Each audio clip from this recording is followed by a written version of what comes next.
Boom. Hey. Live, baby. We are live. Welcome to Toque Talk, Tuesday. Morning. Only it's Monday today because once again we are pre-recording the show. Why is that? Yeah, we had to start pre-recording because of all the profanity used. There's a lot of editing involved, some nudity, some adult situations and violence. Seems like that. So how's everybody been? Great. How are you? Tell us about how cold it is in Winnipeg so I can feel better about life. Well, the funny thing is that today it's cold, but by the time that this airs, we're supposed to be on plus side of things all week next week. So, I mean, that's for March, pretty good. That's wonderful. The fact that, probably count on two hands how many really, really cold days we've had. So I'm not going to complain this year. I mean, you know where you are. You got to live with it. So no, exactly. About the same thing every year. It is winter, and it's all relative because even in the desert or in California or wherever it is, when it starts to get just slightly cold, you're like, damn. You kind of forget where you're from. It's like, I have to wear a jacket? Like, what is this? Well, the only thing, too, is all relative. Because there's a lack of things to do. I mean, the minute that spring happens in Canada, as you know, you just immediately want to go and do stuff. And there's just still, I mean, it's loosening up and things are kind of, opening up a little bit, but still nowhere really to go. I mean, so just looking forward. I know. Darren, behind you, we can always gauge what's going on because your screen doors that lead outside, they're just blinding right now from the white snow behind you. And my blinds are closed. I mean, that's just it just goes white. to show you. Yeah. Amazing. But why do you have the same picture behind you that I do? What is going on here? Why do I have the same or Todd? Oh, Todd does. Yeah. So you guys are like a hotel or something. Fitz and I pre-recorded on the same set. These are happening at different times. It's a whole thing. How do you synchronize the topic? You got the same back blue screen. It's so choreographed. It's we rehearsed this for months. That pillow and couch, it looks like, what are you, on the set of Austin Powers? Exactly. Yeah. Hey, on another subject, I sold a car yesterday on Carvana. What? It's a great service. Are you sponsored by Carvana? What's happening here? No, I was just about to say wait. we're not sponsored by Carvana, but in Canada, it's Carvana. Carvana, yeah. Okay. Yeah. So if you ever need to get rid of a car, it's super easy. You just do it online, and they come pick it up with a flatbed the next day, or actually, wow. Like you can set between the next day or 2 weeks, depending if you have another backup vehicle or not, or purchased a new vehicle. Anyway, this Toque Talk brought to you by Carvana. Carvana. Exactly. Yeah. Yeah. So no, that's cool. I'm assuming you sell. Is it a car? Like I think that exists up here. I saw the ads, but yeah. Yeah. If you drive down the 405 towards like Orange County, they actually have the car vending machines where you could. Yeah, it's so weird. It's like the cars go around on this vending machine. You can buy a car out of the vending machine. It's so bizarre. Yeah. It's just like directed by Ridley Scott or something. It's Blade Runner or something.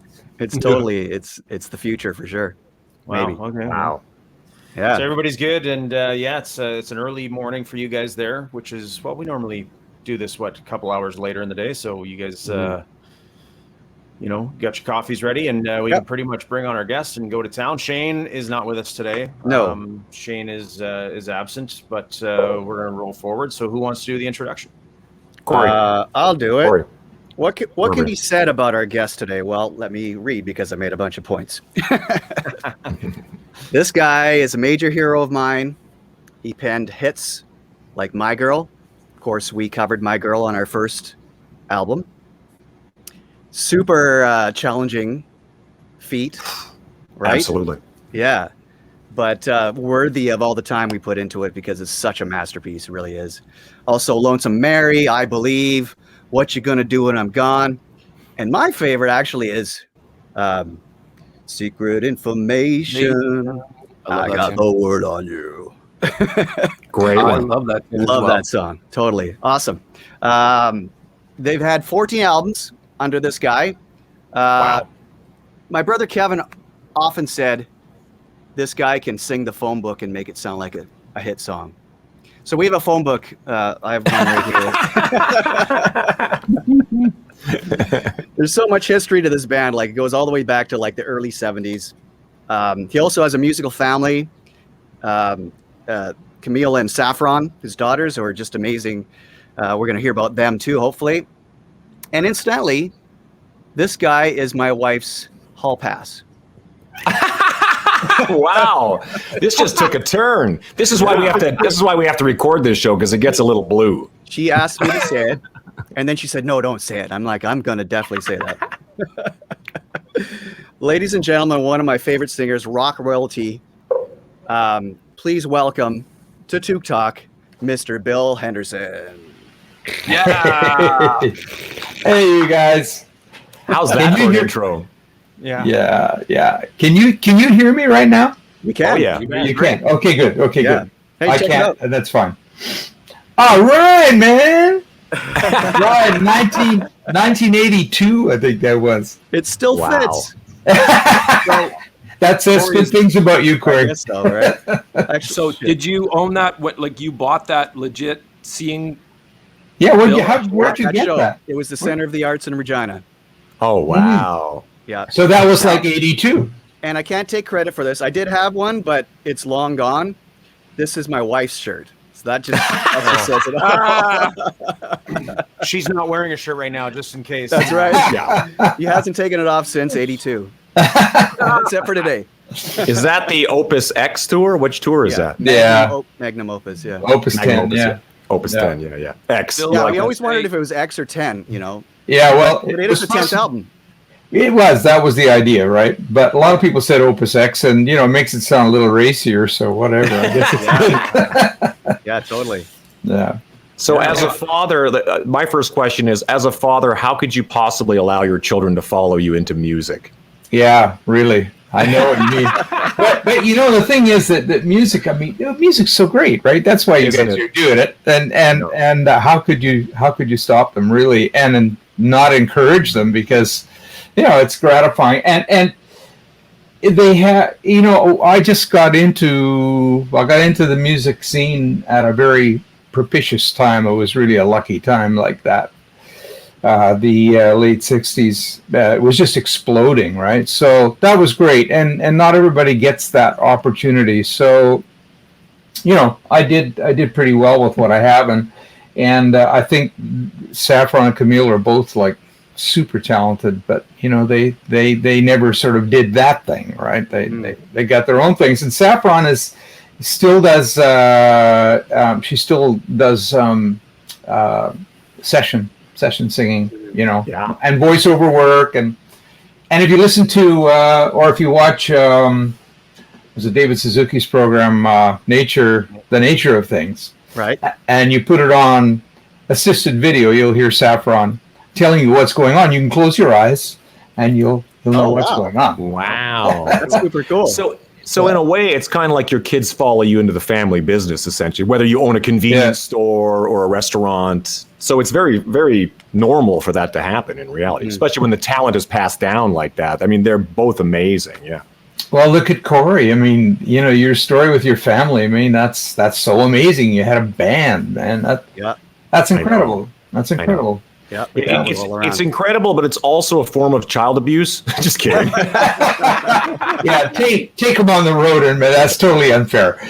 That's really unfair. And Camille, my youngest daughter, who I think is the same age as you, Corey. Anyway, she's born 1970, and she's teaching voice, and she's really good. She's taught me a lot of stuff, which is really cool. I've learned stuff from her, which is really great. Were you actually ever trained in your younger years as a vocalist? I mean, if you say no, I'm going to be so angry. No, I certainly was not, and I didn't want to be trained, right? I mean, I think we probably all, our parents said, "Oh, you want to play guitar? Okay, well, you got to take lessons." Mm-hmm. Okay. They take lessons and they make you play Old Black Joe, and they make you play all this stuff. And you're going, "I want rock and roll. What are you doing?" Totally. So that happened to me, and that happens to everybody. I think, yeah. For sure. I think my first question for you is, why Chilliwack and not Abbotsford? Yeah. Well, that should be obvious. Yeah, but if you were Abbotsford, you'd be like higher up in the alphabet. If people search for ABBA, they would find you immediately. That's true. We wouldn't want that. But anyways, no, it's a kind of, well, the band before Chilliwack that all of us in Chilliwack were in was the Collectors, right? And we started in 1966 in the Torch Cabaret in Vancouver. And we tried to find a name. We couldn't find a name. So we weren't called the Collectors. We were the Torch Band. But we were writing songs immediately, and we got the opportunity to go down to the States and record in Columbia Studios with the Beach Boys recorded there. Everybody recorded. It was just an amazing experience for us to go and do that. And we recorded a single. It's called "Looking at a Baby," and came back to Canada, and they mixed it and they mastered it, and then it came time to print labels. And we got a phone call. And I said, "Guys, we need a name. We're printing labels, right? You're either the Connection or the Collectors." And we were like, "Oh, gee, we'll get back to you." So we chose the Collectors. So we had gone through lists and lists and lists of names, and we just couldn't do it. So it was only 3 years later that it was time. We had a new band with, basically Howie, our singer, was no longer in the band, and we were changing musical direction. So we figured we needed to change our name, and no one could think of anything. We didn't even want to go there. And the drummer said, at some point we were driving in Alberta or something out on the road, and he says, "Why don't we call ourselves Chilliwack?" We went, "Chilliwack? Why? Why would we do that?" Well, he says, "Your question." Well, he said, "Well, it sounds good, number one," which it does. It's got all that chunk. Chilliwack, it's got chunk to it, right? Yeah. So Chilliwack, and he said it means. He said, "I looked it up. It means Valley of Many Streams, and also means going back up." Valley of Many Streams was we like to play many different kinds of music. Claire's a jazz sax player, played rock, but he was a jazz player, and I had played jazz and folk, and we liked all kinds of stuff, right? And we were doing psychedelic, which you could do whatever you wanted. So. So Valley of Many Streams sounded good. And going back up, well, it sounded like our career, as something great happens and then, right? And then you work your way back up again, something really cool happens and then, going back up was the right way to look, getting better. So, but it turns out that, and I just found this out because it was about 3 years ago, Claire was the sax player and one of the, he's one of the founding members. And, he and I went up and met with the hereditary chief of the Chilliwack people. And I'd never met him before. And I felt we need to go and say, we've been using your name and we thought maybe we should say hi or something, sort of acknowledge and say thank you, essentially. And that's what we did. And he tried to teach me how to say it the way they say it. I couldn't get it, but it's something like Tilqueuk. And so, and he told us what it really means. And what it really means is as far as your canoe can go. Wow. Because that's where they were, right up at the head of the flat delta land before you get into the mountains, and all of a sudden it's a raging stream. The river's a raging stream. But prior to that, down on the flats there, it's all nice and calm. As far as your canoe can go, that's where Chilliwack was. Mm-hmm. So I like that one the best, especially now. That's a great story. That's so cool. The much better than Abbotsford. Much different there. The pronunciation was much different, but is that the original spelling, or is that modified, obviously, as well? Well, what's the original spelling? I don't know. I don't think they had our alphabet, for one thing. Yeah. No. As my English friends say, have you heard this group Chilliwack? Exactly. They say that down in the States here too. Do they say Chilliwack down here? You guys do Chilliwack. Oh yeah, absolutely, absolutely. Hey, at least Marilyn McCoo on Solid Gold, when you guys were on there, she pronounced it correctly. Yeah. I remember they even kind of clarified this, from this little town in Canada named Chilliwack. It was like a little pretense backstory on the name, because I'm sure the first time people in America hearing Chilliwack, for a band name. Yeah. But I think they liked Chilliwack. Right? That suited them just fine, right? Chili dog sort of thing, right? Especially for them, because it's in Canada, so it's got to be chilly, so that's it writes itself. Well, there's that too. Yeah, exactly. yeah. So yeah, the name. That's awesome. Let's talk about Solid Gold, because that was an epic moment for me as a little kid. Me too. Seeing you guys doing My Girl on Solid Gold. Did you do it on Dick Clark too? Yeah, Dick Clark. Yeah, couple more as well. I mean, that's so cool. And you guys had the mic stand with the 3 mics coming off of it. So you could get in tight, and that was so cool. Yeah. We need that. Idea was that. We need that with Toque. Yeah, you guys should have it. Yeah, you should have it. Yeah, that's totally do. Yeah. Do you still have that mic stand we can rip off you? I might have it, and you'd be welcome to it. I'd love to give it to you. Yeah, it's I got that for my daughters and their cousins, and a couple other kids were in a group when they were about 9 years old called the Little Ladies. Oh wow! And we set them up with these things. I set them up with these things on I guess there were at least 2 of them, probably a center single mic, and then on the outside, 2 on each stand, something like that. Anyway, that's where they came from. And then, when we did the video, or we did that stuff, brought it out. Brian thought it was cool too, so we did it. Because it has that sort of throwback to the doo-wop, standing on a corner together, kind of singing together. I mean, the whole vibe of that moment is so. How did that come together? Was the Gone, Gone, Gone first, and then the other stuff kind of? It's such a. There's so many elements about that song as far as a Beach Boys type thing going on, and it's really smashed down a lot of doors for you guys, I assume, because it was everywhere when I was a kid.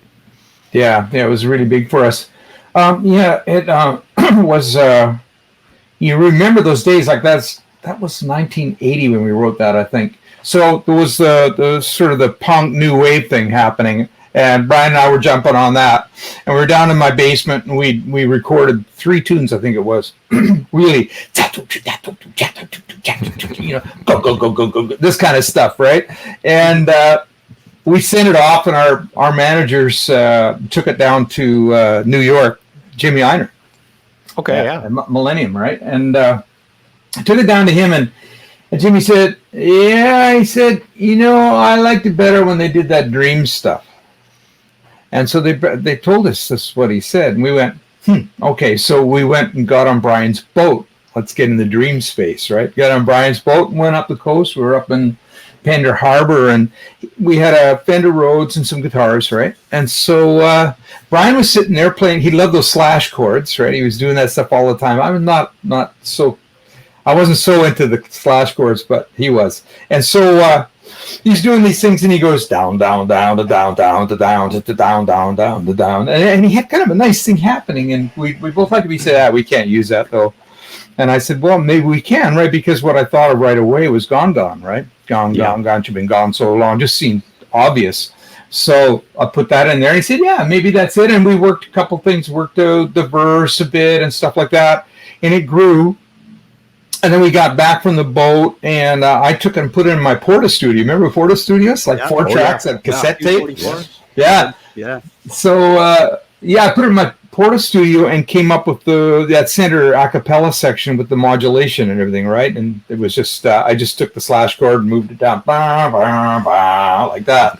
And it sounded neat. So that's pretty much, how it developed. And at that point, when we went in the studio, it was just Brian and Ab and I. We didn't bother with, we'd had a number of drummers, but Brian was very particular about drummers. And they had to be just exactly right. If they weren't doing it, he'd just sit down and do it.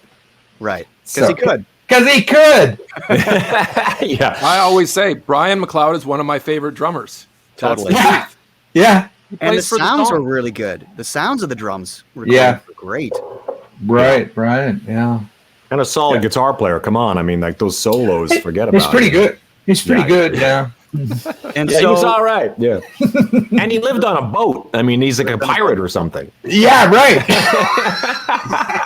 His dog was called Sailor.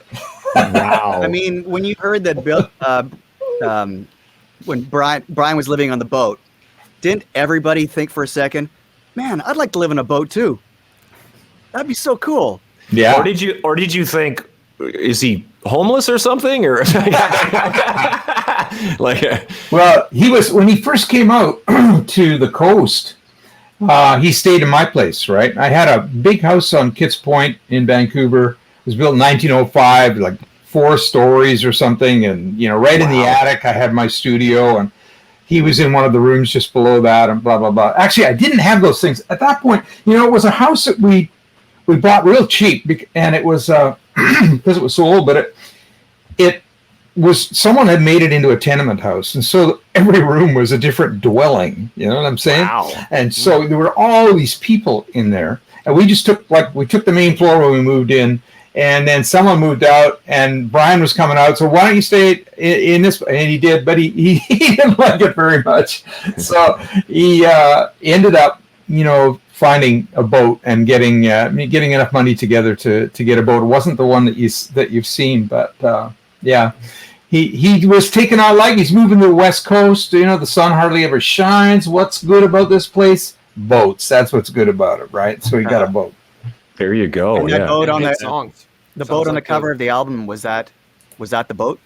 No, very, very similar boat. Oh, okay. Yeah. That's so funny. Corey's the kind of guy who would live in a boat. I'd be like, there's no Wi-Fi on this boat. I mean, man, there probably is these days. I don't know how that works. There's no Wi-Fi back in these days. yeah, that's true. Back then, it wouldn't matter. Yeah.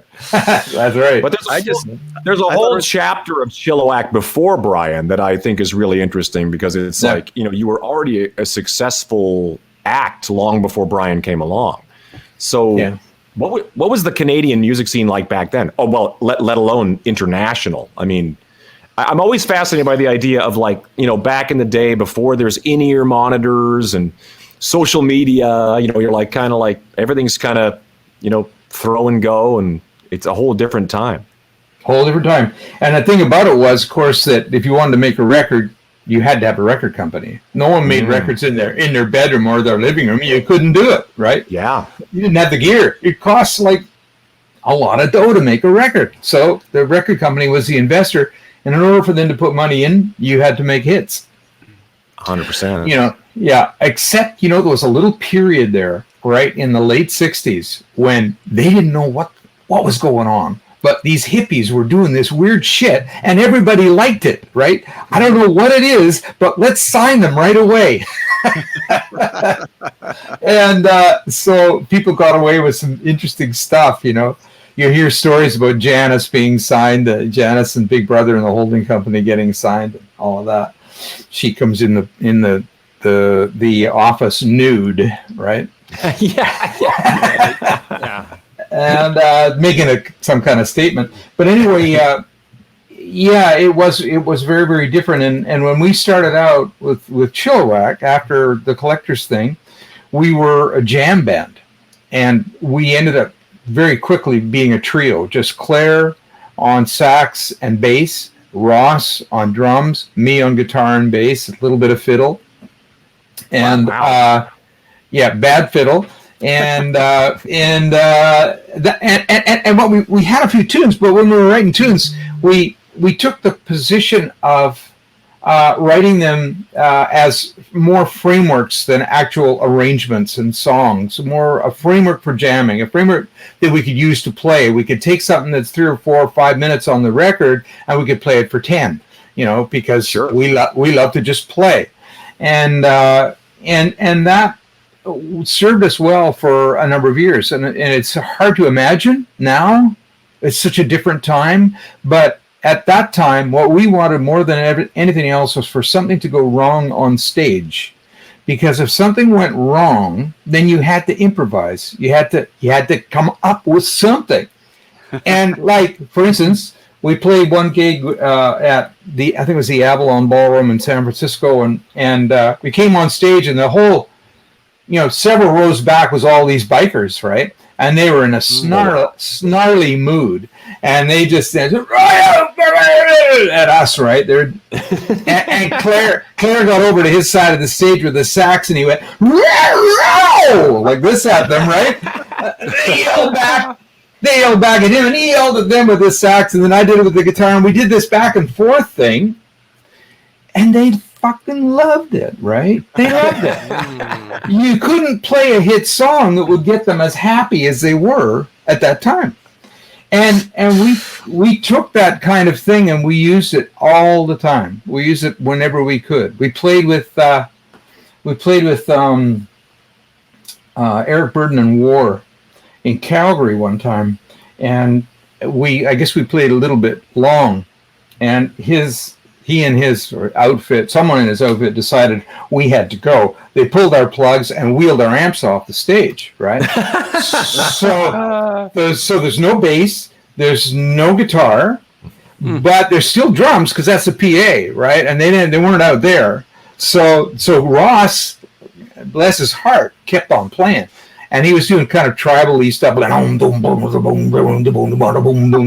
Gene, go, right? And it's that kind of thing. And I said to Cliff, who was our road manager, I said, get those metal garbage cans out of the dressing room. And he brought them up. And Claire and I laid one down in front. Each of us laid one down in front.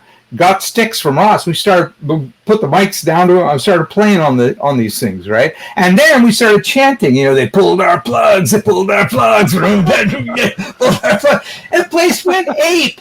They went ape. They couldn't freaking believe it.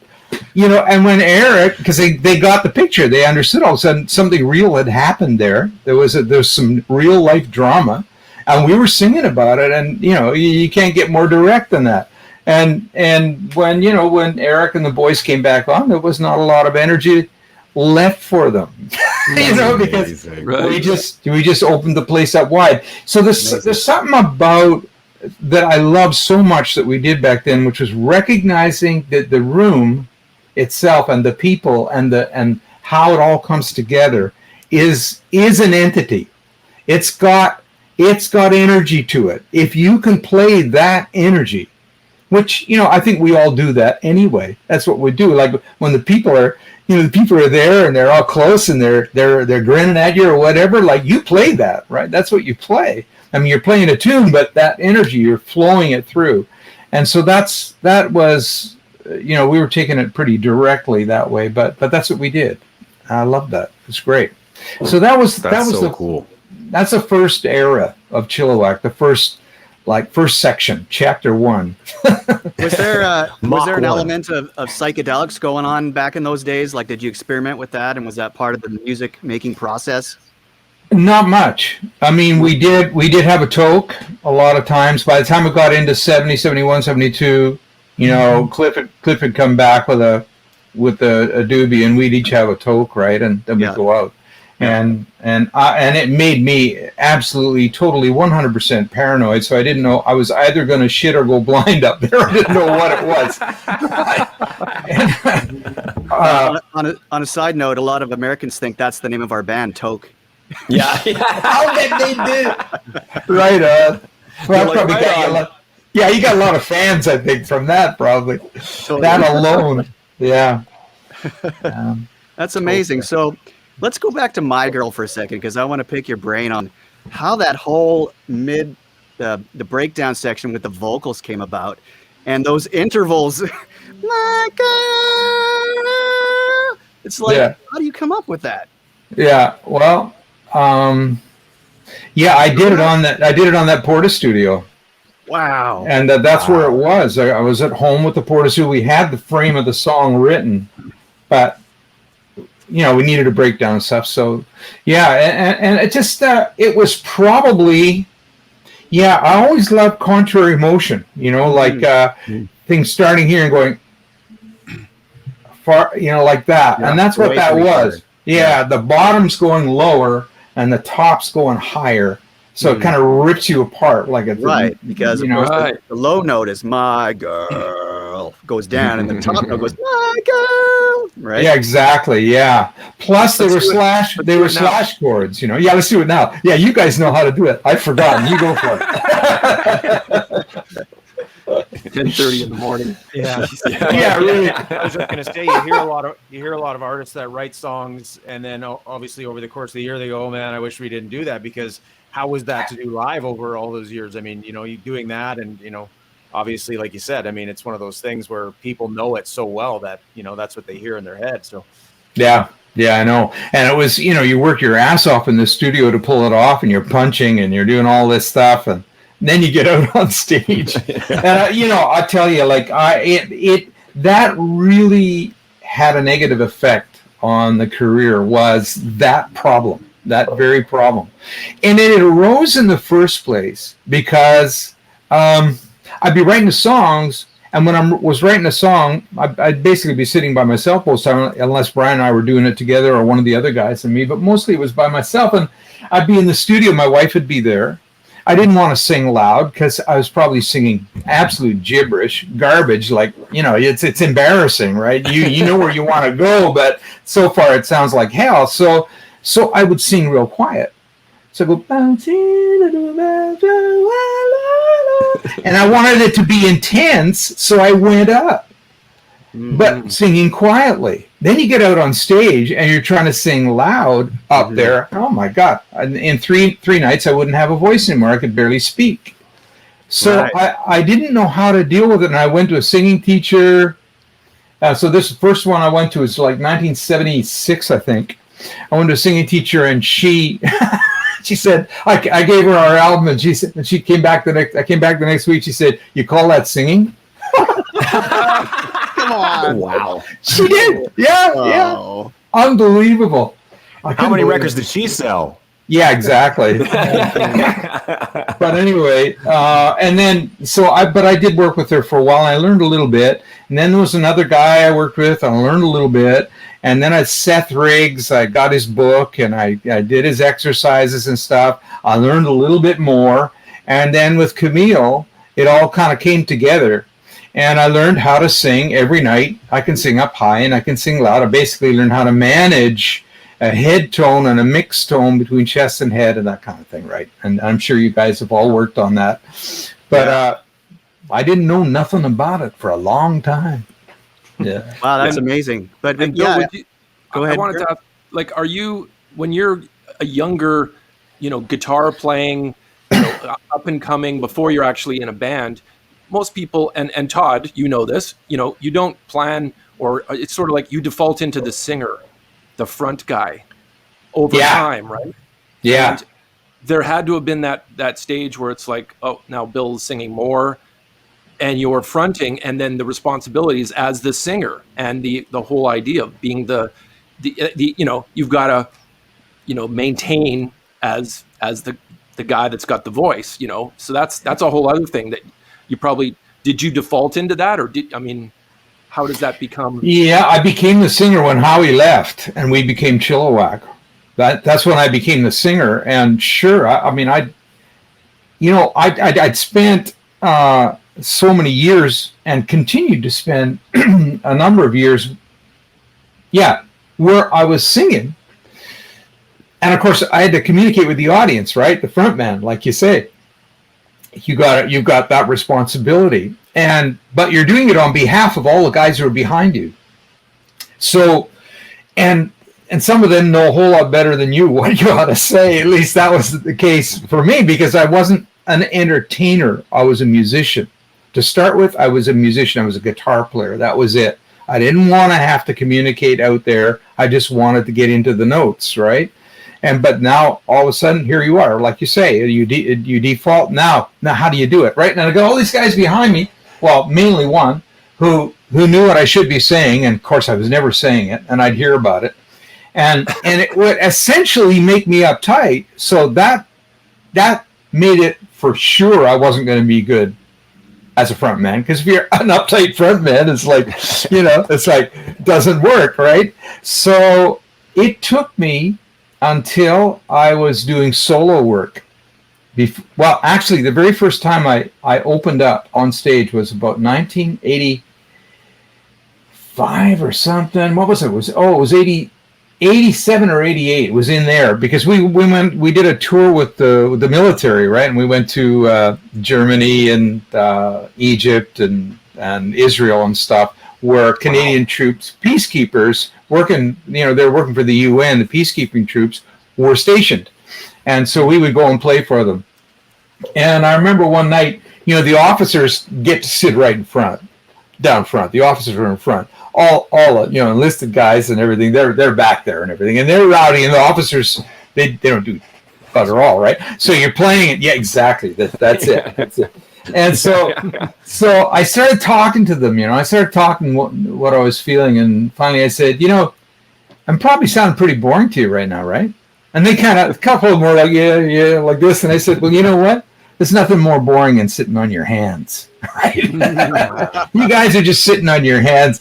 And that was the first time I ever said something that I really felt. And the reason it was something as negative as that was because it was just so much pressure. It had to come out. So it came out.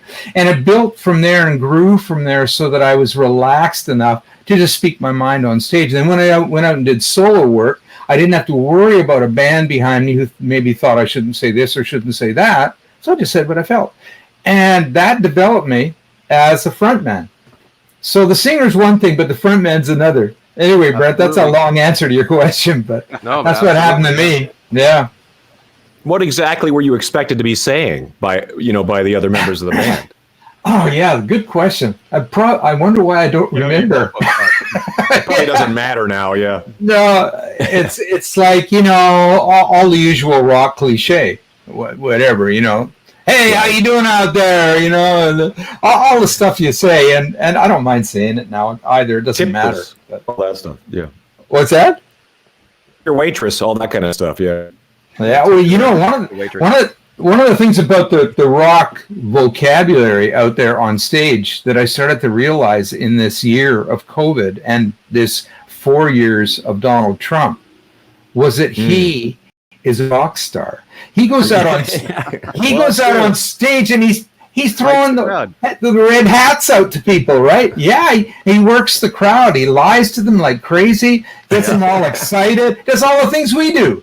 Yeah. I'm looking at him going, holy shit. That's what we do. Yeah. He's making it work for him just like we make it work for us, right? Right. Because you're not wrong, because it's like, it doesn't matter if you have a cold or a sore knee, you go out on stage and you fake your way through it. And you have the audience has to believe that you are having a good time.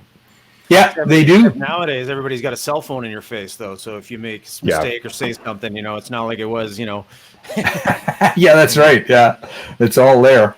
And Donald had to pay for some of that. For sure. Grab him by the Chilliwack. You grab him by the Chilliwack. That was a classic. Holy cow.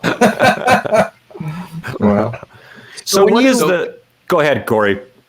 I was just going to say, let's talk about Brian McLeod a little bit. And of course, everyone knows that he's no longer with us. And, when did you find out about his cancer, and how did that play into what happened? Obviously, we know what happened with the band after that, but he wasn't in it anymore. But, what was that like during that time? Well, he was already not in it. Okay. Before that was before the cancer, and he and we'd gone out. Not many people know this. Before that tour, the tour you got the T-shirt for, that tour, I didn't play guitar. Okay. We'd had a meeting, a band meeting, right? And Brian said, "I think you should just sing. I think you shouldn't. I think you should just sing." Wow. Because my tuning, my timing, he was like Mutt Lange in terms of accuracy. It's like, I'm sorry, it's a nanosecond out, and that's way too much, right? Oh, wow. I mean, he was like so tight, tight, and that it had to be like that, and so he had basically suffered through as much of my playing as he could handle. And he says, he said, so why don't you do like Loverboy? Why don't you just be there with the mic stand and sing, And I said, I'll try it, like a fool. And so we rehearsed and everything, and we did a video, and then the What You Gonna Do video. I'm there just with the mic stand, no guitar, and so then we went out on the road, and partway through that very tour, my voice just started. It was forget it. Just crazy. I just couldn't do it. Right. So we stopped it. Okay. After we got back home, and I was not happy with the way things had gone. After we got home, I got a call from Brian. He said, I want to make, I'd like to make Headpins my top priority. That's what I want to do. I want to make it my number one band. Right. Wow. And I just said to him, I said, doesn't work for me. And he said, okay. So we decided to split at that point. Next thing you know, we're getting a Juno for producer of the year, the two of us for Secret Information and whatever, another tune as well. And so we go out there and we get our Juno, and we're the only two people in the room that know that we're not going to be working together anymore. Oh my God. Wow. So it was a very interesting moment, Bittersweet. And yeah. And then by then, not long after that, I got a boat as well, a big sailboat, and I was right down in the same harbor as Brian. But it's been a few years. I don't know when that was. It must have been at least 5 years after. I'm not sure exactly, but but he hadn't been in the band for a while. But we were still friends. And he came down and knocked on my hatch, and he said, "Bill, I just want you to know I just found out I got cancer." Oh. And whoa. Oh, wow. And so, it just took a while. It didn't take long after that. It was like, I don't know what it was, a year, maybe a year and a half, something like that. And he was gone. So amazing, so fast. He did the interventions, he did the chemo thing, and then it wasn't having enough effect. So he decided to go down, it was Texas, where they would really do a heavy duty thing they wouldn't do in Canada. Wow. Another chemo type thing. And he went down and did that and came back. Wow, he was so different. He was like, yeah, it was really kind of sad. And he was living in the hotel. They bought they had a room for him in the hotel down at that harbor, and he had the windows, the blinds shut all the time. It was dark in there. His girlfriend in there, and I went and visited them, and yeah, wow. Yeah, it's really too bad. It's so amazing. That guy was so vital. He's one of the most energetic people, generous people I'd ever met. It's just he was a happy guy, but a ball buster at the same time. He just kicked ass like crazy. When he was going to do something, holy man, he was going to do it all the way. And yet he was always joking, and yeah, he was a wonderful character. Yeah, wonderful guy.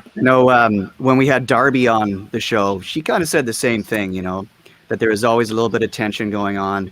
And I guess that just was part of his work ethic, his perfectionism maybe and whatnot.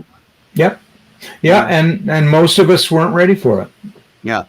I like to just take on whatever happens. I got it from my dad. I think he just works with whatever's there, and so when Brian started kind of going this way, I just went, yeah, let's check this out. What happens when the notes are exactly at the same time and you're doing a double and it's exactly the same. Well, guess what? It's not exactly the same, even though you think it is. It's not. So it spreads, right? It becomes this moving stereo field, and it's great. I had an engineer go when Brian did. I don't know if you know the album, but Breakdown in Paradise. We had a song on there called "Guilty." It was the first album that Brian and I did together completely without other people from the old band. And he did in "Guilty." He did a vibraphone solo. Wow. He did a vibraphone solo where he really played fast and everything, his typical thing, like, and then he doubled it. And it was in summertime in Mushroom Studios, and we had a big fan there because he was stripped right down to his shorts. He was just sweating, just covered in sweat, and he probably worked on this thing for an hour and a half, or hard work. hard work. And the engineer goes, "It was great 5 minutes ago, 10 minutes ago. Why are we doing this?" And I said, "Just listen to what it sounds like." Because when he does it and he got it just right, it sounds amazing, you know. Yeah. And that's what he'd do with his guitar. He'd double it and he'd be that picky. So we got as producers so that we would do the punches. If Brian was playing, I would punch. If I was doing something, Brian would punch, because no one knew timing as well as we did. And I learned from him, right? And just like we could punch between syllables and stuff, you know, like. And in the old days with those machines, you had to anticipate, as you probably remember. Yes. You know, yeah, you had to judge that little space. Yeah. Where do you think Brian got that from? Yeah. Well, I know he studied classical music when he was a kid, and I think he probably got pretty good at it. And also, he was a competing figure skater. Wow. Oh, I did not know that. Yeah, and he had to make a choice at one point. It was either music or figure skating, one or the other. So he went with music. But you know, if you're in competition as an athlete like that, or a dancer, or anything like that, I'm sorry. You know, it's freaking hard work. They work really hard. Yep. So you know, I think that might have been part of it. Yeah. Yeah, I would think. You know, the synchronicity of music with the jumps and all that stuff, you probably get tuned into timing really quickly, right? Oh, yeah, that too. Yeah. Yeah. He should have combined them both. Then he'd have found something. Figure skating while playing that Strat would have been really cool. Why didn't he do that, right? Missed opportunity. Yeah. I guess he would have had that kind of bond with Darby too, because wasn't she a figure skater? Yeah, she was, I think. Yeah. Yeah. Interesting. So, yeah. They could have done a video together like that. You're right. Mind you, in Canada, that's not that much of a, not that much of a reach. You know, we all skate. It's just, It should have been "Don't It Make You Feel Like Skating." That was a missed opportunity right there. I guess, I don't know. I'm not sure about that. Idea. I'm sure it's going to happen now. So, but I'm glad you went back to playing guitar, because I know you're such a great. I think you're a great rhythm kind of solid guitar player. I think that I understand that perfectionism, but I think sometimes that give and go really creates its own, magic unto itself. And that is one thing. That is one thing that I think Brian never really grasped. And I regret that I couldn't communicate that to him. I wish I could have. But I couldn't. I wasn't the guy to do it. But I remember going to a show and seeing Los Lobos playing outdoors, and man, they met every 4 bars. The rest of the time, they were like, it was all smeared. The times like this, and then wham, like that, right? But they knew where they were. But it's part of the sound, right? It was the sound of the thing. It was so lazy, and I just loved it. Yeah. Totally different thing. I was going to say, you actually inspired my guitar playing, because we've talked about this guy that I played with when I first moved to Vancouver named Carson Cole, and you produced like 3 songs for us. So I don't know if you remember that. I forget what studio it was, but when I had my guitar solo all figured out, and I was this cocky little hotshot guitar player. I was like, I got this thing. I'm gonna melt Bill's face, And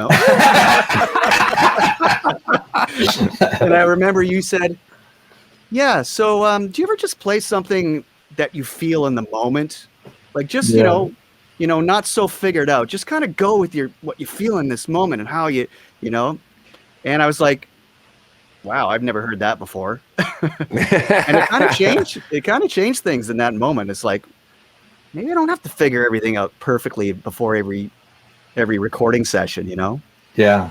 So that was great. Do you remember Carson Cole? I remember the name, but that's it. That's it. He had a voice like Joe Cocker. It was like, everything's going to be okay. Yeah. I think you produced that one, actually. Anyway. Where did you guys record, Corey? It was in Vancouver. What? It was in Vancouver. Studio? Yeah, I can't remember what studio it was, to be honest. I don't know. Yeah. It's weird. It's weird. Go ahead. Did you have was it a full band thing? Yeah. Everybody playing? Yeah. Uh-huh. And Larry Wanagus was the manager. Oh, yeah. I remember Larry. Yeah. So anyway, that was my first interaction with you. I had that thing given to me as well. So it's like what we're doing now is we're passing, we're ancestors.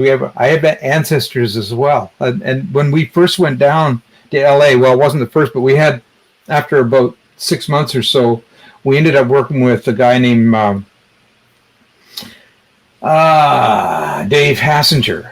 Dave Hassinger had engineered Satisfaction, 19th Nervous Breakdown, all the Stone stuff that Lou Oldham was the producer. They would come to LA, and Dave was their engineer, and he'd done Jefferson Airplane, Grateful Dead. They were bands he had engineered and probably produced as well. I can't remember for sure if he produced them or not, but he produced us. So anyway, we're in the studio one time, and early on, and we're doing our stuff, and we were really picky. And we'd come back and we'd listen in the control room and go, "Oh Jesus, I'm a little out of time there. I got a little out of tune there, man." And he said, "Hey, you guys, you should take a tip from the Stones.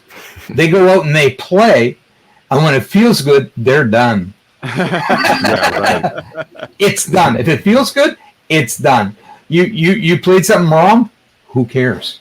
Yeah. Who cares? And it took me a long time, and I tried to once I understood that, when I tried to tell other people, but I remember producing people, and it was the hardest thing to do. And then I ran into the song Up Around the Bend, which was Creedence Clearwater.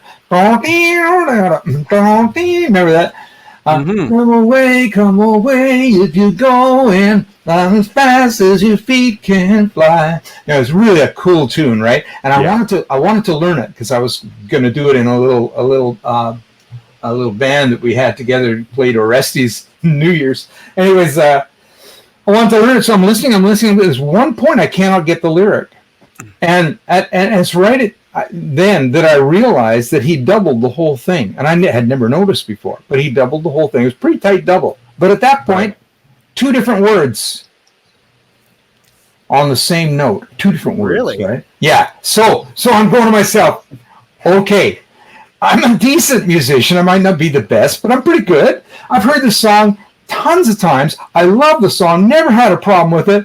He actually sang two goddamn different words at the same time. Talk about a mistake. Talk about people not noticing that kind of thing. You're cheeking up with the energy and the love and everything that's in that music. You're not looking at, only a technician looks at that kind of stuff. And obviously he knew better than to change it. So he's like, it sounds good. That's all that matters. Yeah. Yeah. And somebody said, "No one will ever notice." And he said, "You're probably right." Yeah. And it's those kind of things that make it special too, right? Like, oh yeah, check it out. Here it comes. Yeah. Except Bill Henderson noticed it like 20 years, 30 years later, noticed it. Yeah, but that's when he was trying to get the lyrics. There's another one. I was going to iTunes and listening to that. Yeah, I'm going to listen to that right after this. There's another one that I just love that took me years to realize. And it was this old song in the 50s called "You Got What It Takes."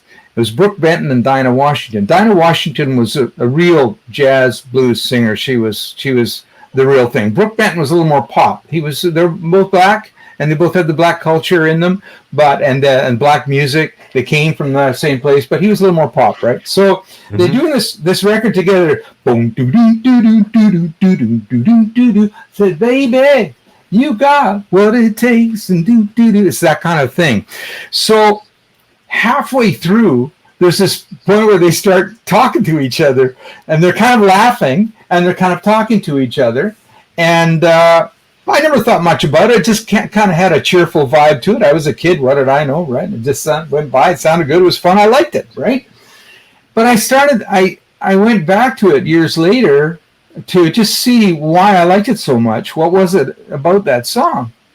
And what you realize is that Brooke comes in and starts singing his part when Dinah's supposed to be singing hers. And she says to him, whoa, whoa. And she goes, whoa, yeah, no, later. And whoa. And then she sings her thing.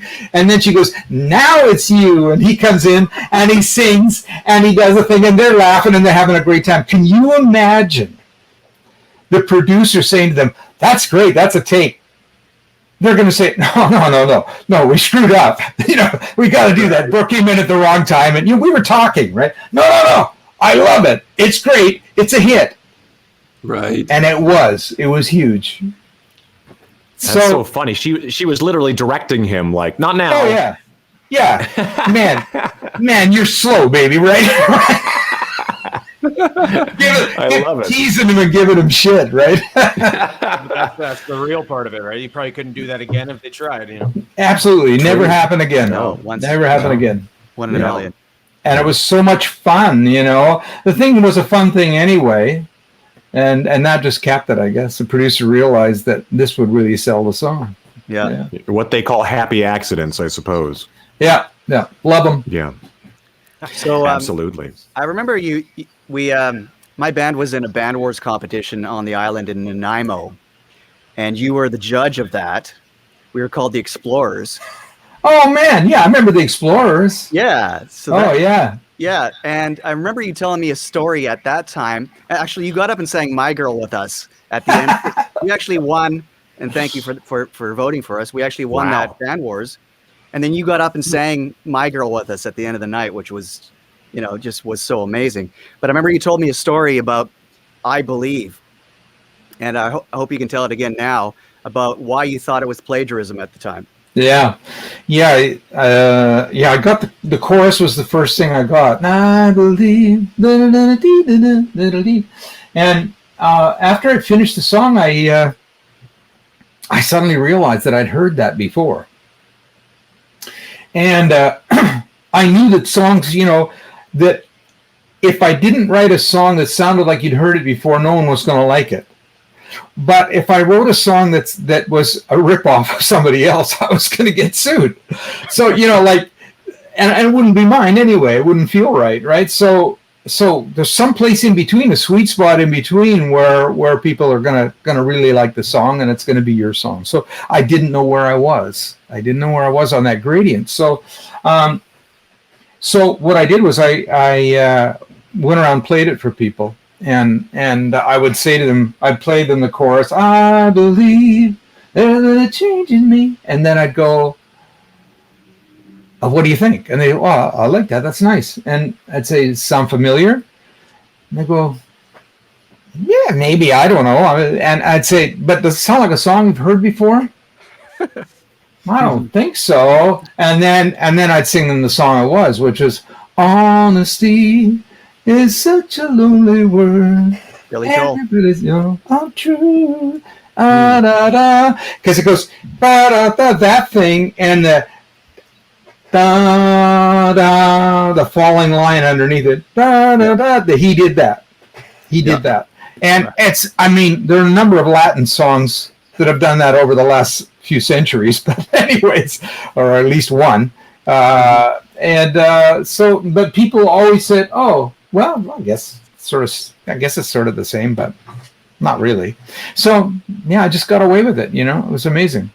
Well, until now. Yeah, you when you said that, exactly. I'm history now. Oh boy, here they come, the lawsuits. Yeah, I was a big fan of Honesty. And when you told me that, I said, no, that's not close enough. And they're both awesome songs on their own. So I never thought they were that close. But yeah. I can see, the intervals are very similar. Yeah, I was paranoid about it. Yeah. Well, they always say professionals steal and amateurs borrow. So there's a bit of that. Yeah. We've all been stealing from the Beatles all these years in some fashion or another. So Oh wow! Totally. Yeah, and Paul got all that stuff from his dad, and the whole English music hall thing that he inherited. Wow. Totally. Yeah. You hear that all the time in his music. Yeah. Yeah. But Lennon was the one that really inspired me. And it was a funny thing because I heard the first few songs they had out as singles, and someone said, played them for me, and I went, well, I've heard that lots of times before. It doesn't do anything for me. And then I was walking downtown with a friend and the movie theater, Hard Day's Night, the poster, and the four guys with their heads kind of stacked up like this, and Lennon, his face.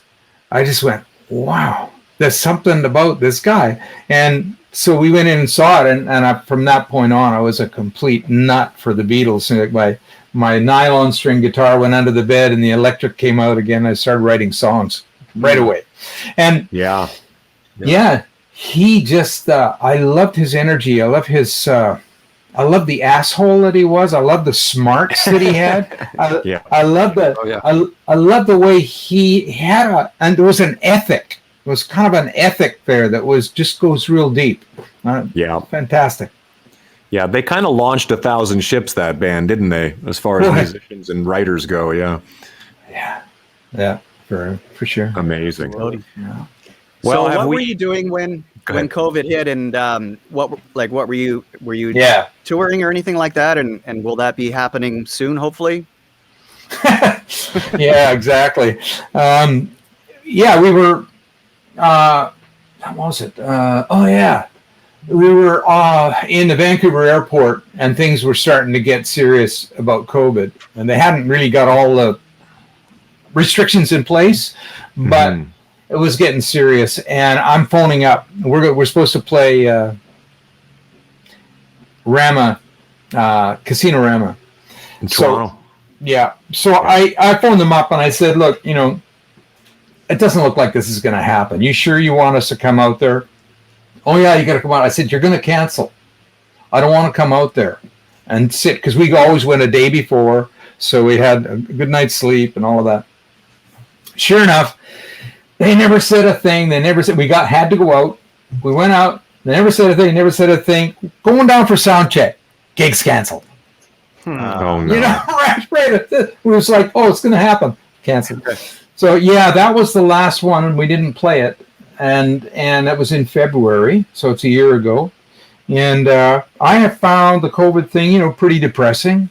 I tried to do some, streaming, and some of it was okay, and some of it was really god awful.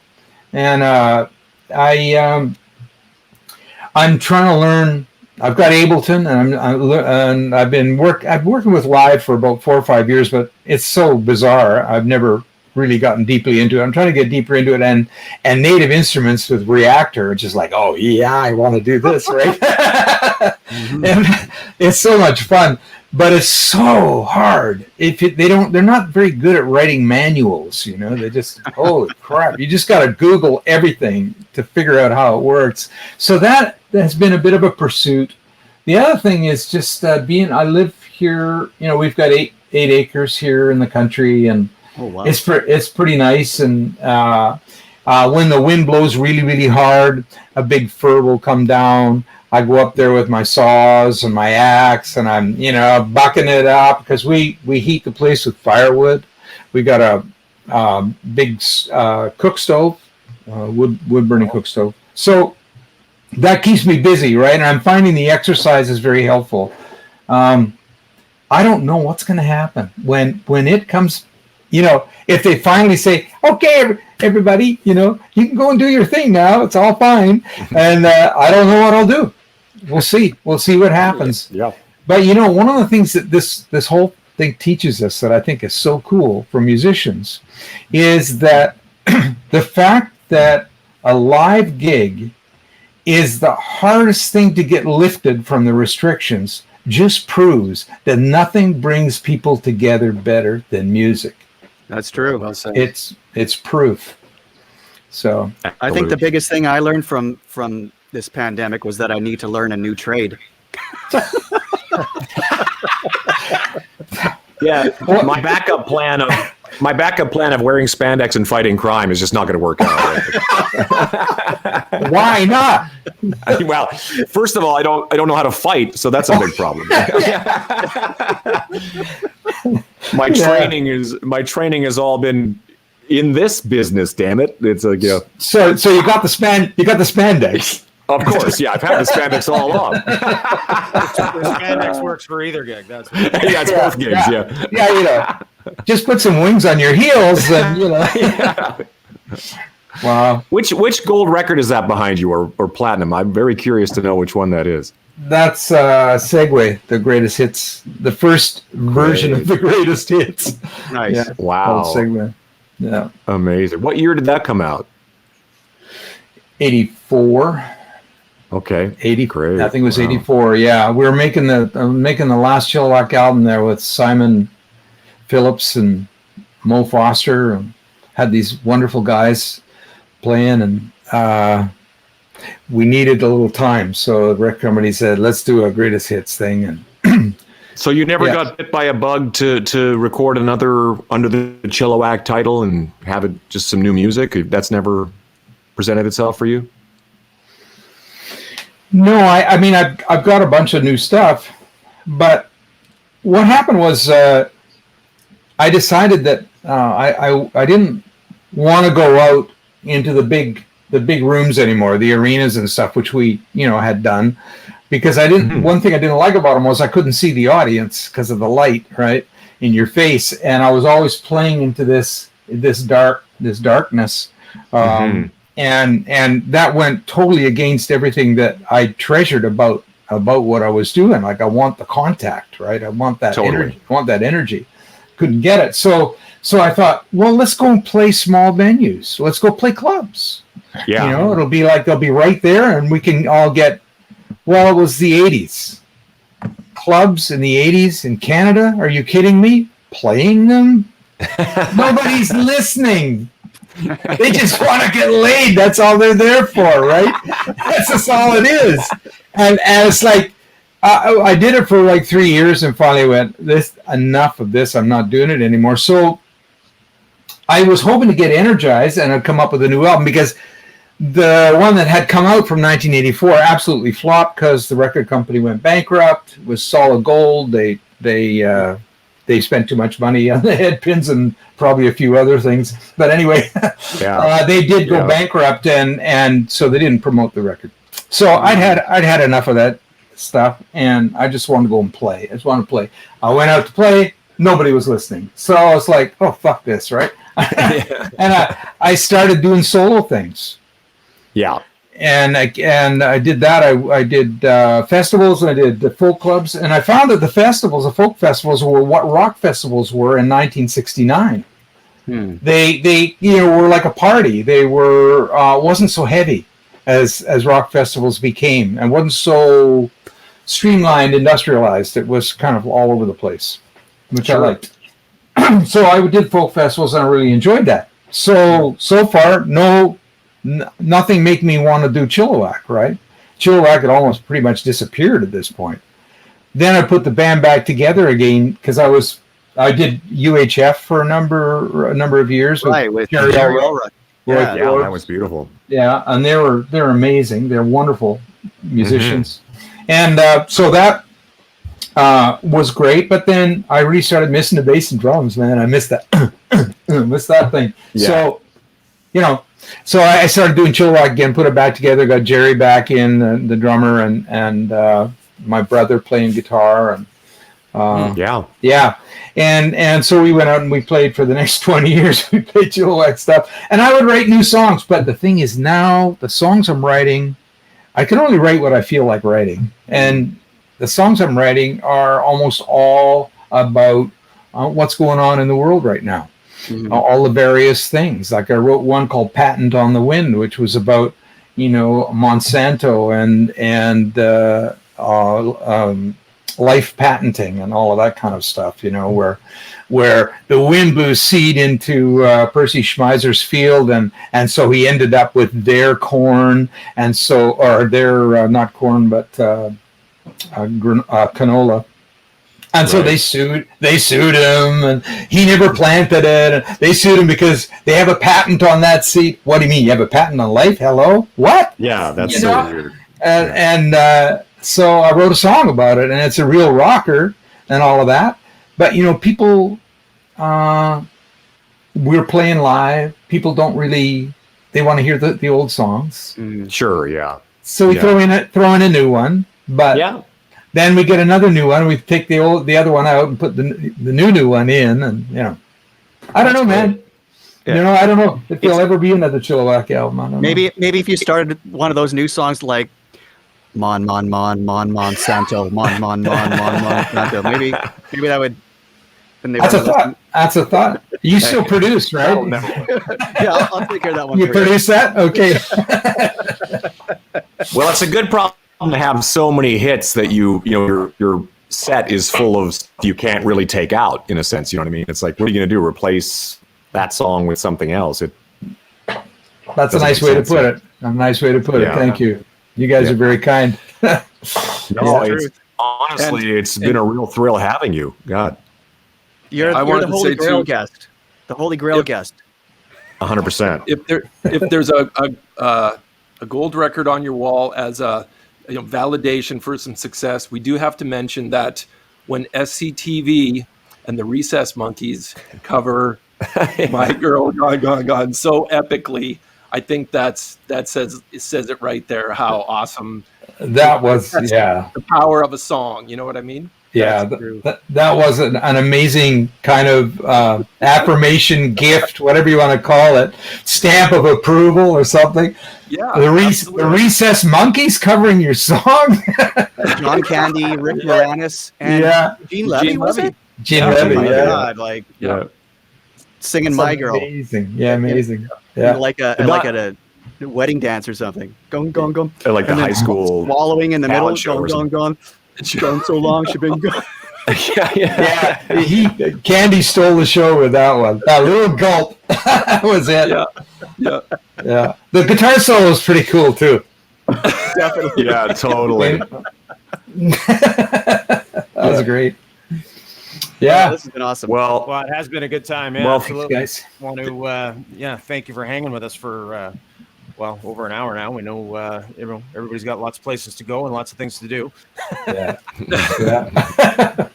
No, thanks so much, you guys. I really enjoyed this, and it was a thrill to be asked. And you're a great bunch of guys, and your music is amazing. And Thank you. That's cool. Thank you, sir. That means a lot coming from you. Absolutely. Yeah, maybe we'll get together and we'll do a show together whenever this gets back to normal. It would be really nice to be seeing people in person. We get to hang out with somebody every week, but it'd be really nice to be able to kind of hang in person, have a coffee, a Tim Hortons or something, for God's sake. Wouldn't it be amazing? Yeah. Even one of your own kids or something. It'd just be something else, right? Mm-hmm. Yeah, exactly. I know. Right? It's been too long. I haven't been to Canada in a year or so. For me, it's like I haven't seen family in a long time. Yeah. Wow. Yeah. Well, here's to things getting better and onward and upward, right? So 100%. It has been great, and I want to thank everybody for tuning in, and we will see you back here next Tuesday. You got it. Thanks, Bill. Guys. Thanks, Bill. You're the best. Great talking to you. You too. All right. And then when it stops, we can really